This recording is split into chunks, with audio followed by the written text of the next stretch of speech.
Alright, well, time for another day of galaxy modding. Huh? What do you have to say? Oh my!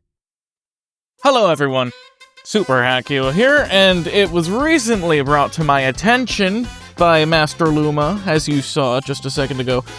There is a brand new Super Mario Galaxy demo for the Nintendo Switch that is appearing in several stores in the United States.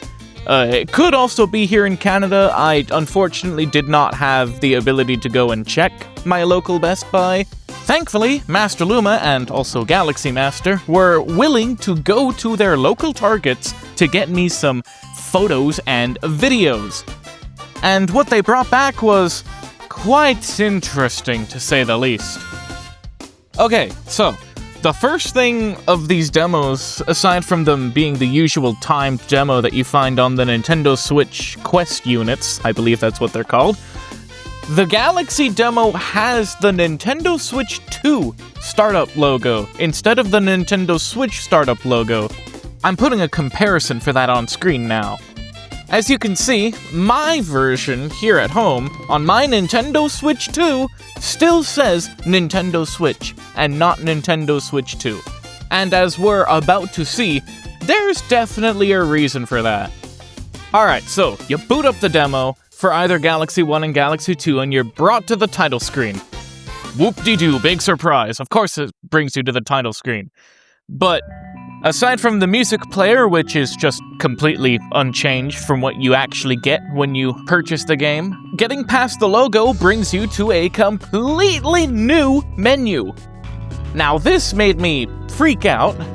Not that I recorded my reaction this time, unfortunately, but this is, well, a completely new build of Super Mario Galaxy 1 and 2 in the year 2026. Alright, so as you can see from the image on screen, you have 3 Galaxy options on each game that you can choose from. For Super Mario Galaxy, the game offers us Gateway Galaxy, Good Egg Galaxy, and Bowser's Star Reactor, with a difficulty star for each, 1, 2, and 3 respectively. Likewise, Super Mario Galaxy 2 offers us Sky Station Galaxy, Tall Trunk Galaxy, and Bowser Jr.'s Fiery Flotilla. Again, the difficulty stars are just 1, 2, and 3 for these. Upon selecting one of the options, it brings you to the respective scenario select for that galaxy. There's something interesting here. In Super Mario Galaxy 1, when you tap on one of the files, the game flashbangs you pretty much with a white flash before entering the scenario select. Now, this is caused because the game tries to very quickly do the white transition fade before going into the scenario select like it usually would.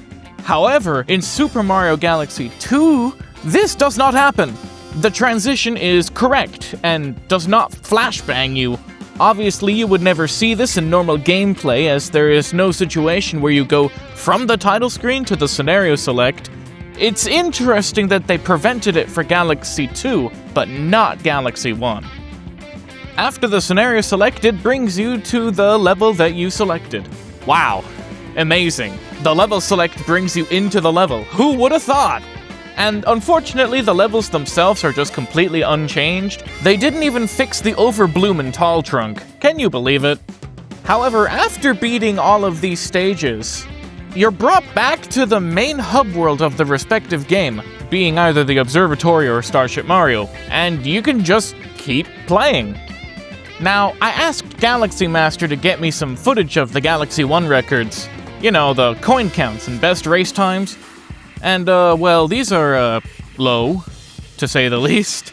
And, that almost 1 minute race time on Surfing 101. Quite interesting indeed. But what's even more interesting is what we found to be saved in Galaxy 2. You see, in order to get to Bowser Jr.'s Fiery Flotilla, you have to have beaten several stars before that. Obviously.